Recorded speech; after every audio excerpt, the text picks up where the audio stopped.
Yung malaki oh.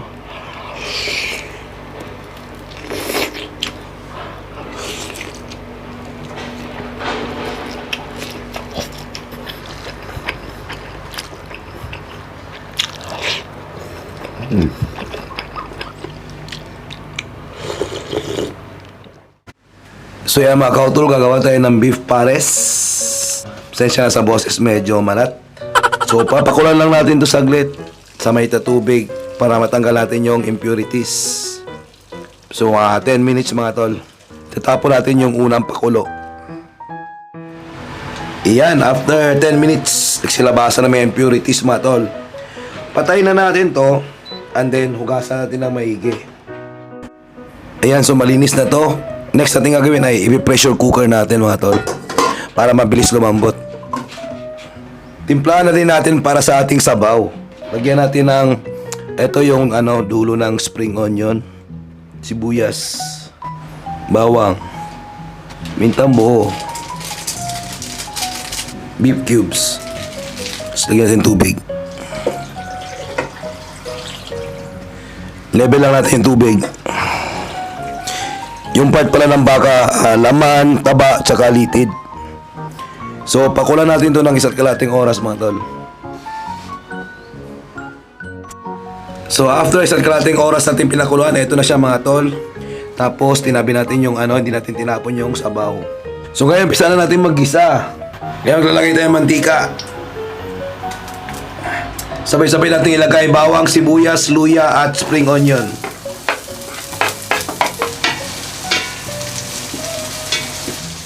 Yan, medyo na golden brown na. Ilagay na natin yung ating karne.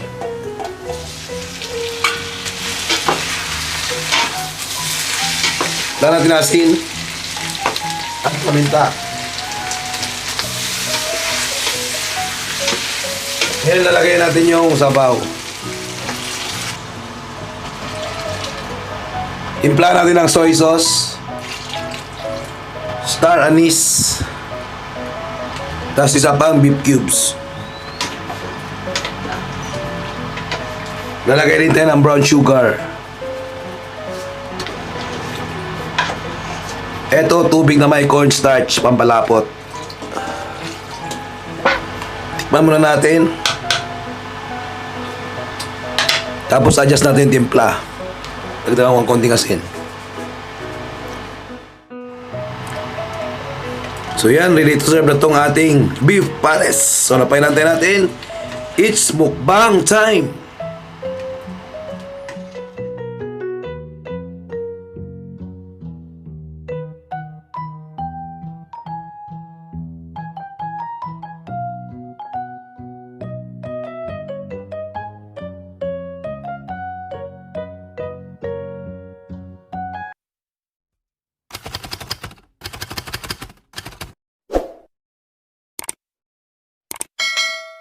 Alright mga tol, so for today's mukbang, meron tayo ditong beef pares. Pasensya na kayo sa boses ko, medyo malat pa dahil ayan, inubo tayo. Medyo tagal na, mga isang linggo na rin.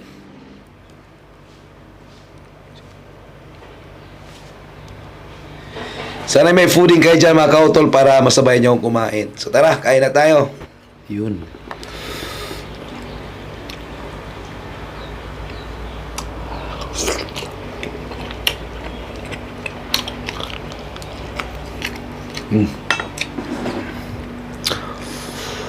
Ang init pa.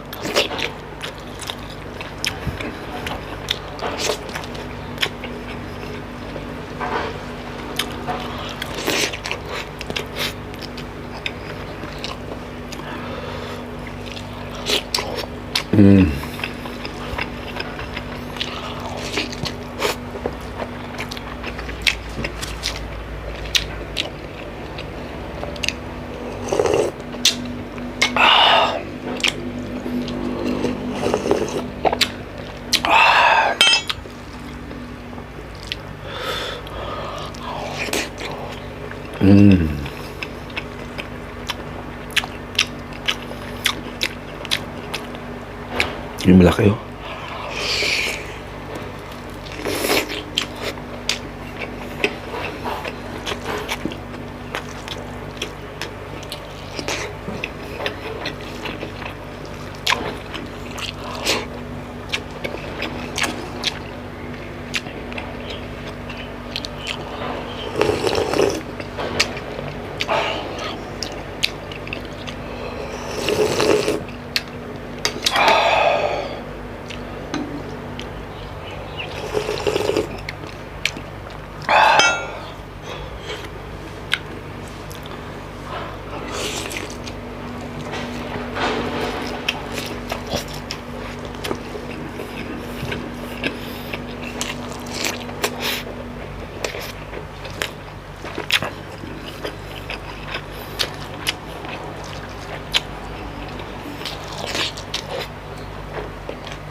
Wow.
Nagdagan natin yung ating karne.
So, thank you po sa lahat ng mga nanood sa episode na to. At kung nagustuhan nyo po, sana huwag nyo kalimutang mag-like and mag-share. Love you po talaga. At kung bago lang po kayo sa aking page at sa aking channel, please don't forget to like, follow, and share ang TOL Mukbang sa ating Facebook page and TikTok account and TOL Buloy Mukbang sa ating YouTube channel. So, hanggang sunod po nating mga cooking and mukbang. So, see you in my next video. Mag-ingat po tayong lahat and God bless us all. Bye-bye. Kapon ka. Wow.